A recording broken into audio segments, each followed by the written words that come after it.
Are you a real estate agent looking to grow your business? Well, just stop what you're doing for a minute right now and just start listening to a couple of quick tips I want to share with you.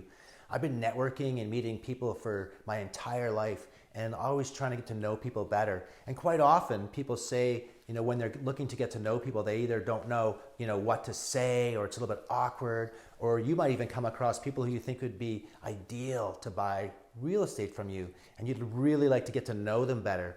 And I have this little thing that I use called FROM, and it's an acronym that I use that really helps me when I'm having a conversation with somebody brand new and I really want to get to know them better. And this really helps me to decide what questions I'll ask them, okay? So family is F, that's for family, okay? Okay. R stands for recreation. O stands for occupation. Okay, and then this one's last, okay? M stands for money, okay? Now, here's how it works. When you're in a networking event or you're meeting somebody somewhere and you're talking to them, you can instantly in your mind just think, okay, what do I know about their family? And you can start right away. There's all these kind of questions like, are they married? Do they have are their parents still alive? Are they kids? Do they have brothers and sisters? Or maybe it's recreation, like, well, you find out what they like to do for recreation, so ask about that. And you can find out things you have in common that way. And then with O, with their occupation, you could ask them what they do, questions like, well, how did you come to get into that profession? What's your biggest challenge with that profession? But as you're having this conversation with them, it's really easy to get to know them better. You just kind of fill in the blanks on each category, okay?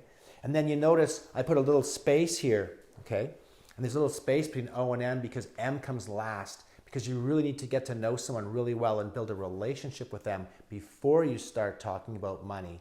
And the other thing is, when I'm doing these conversations, in the back of my mind, I have a whole list of questions I'm asking myself, because what I'm really doing is pre-qualifying them for real estate, for purchasing more real estate.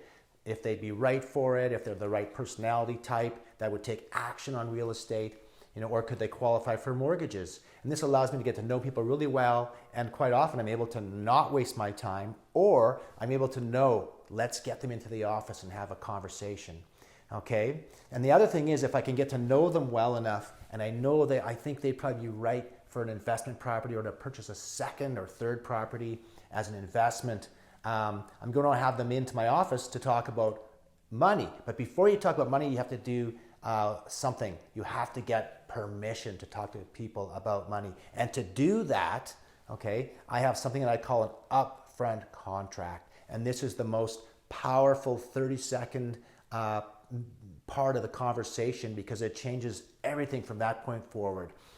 So I've been doing this for over 12 years, and I've met over 1,000 people, and I've helped over 350 people close over 50 million in real estate. And I want you to learn more about these conversations. So if you go to sixfigureconversations.com, there's a lot more information there about how to do the upfront contract and how to get permission to talk to people about money. So you got to learn to earn, and I'll see you over on the website.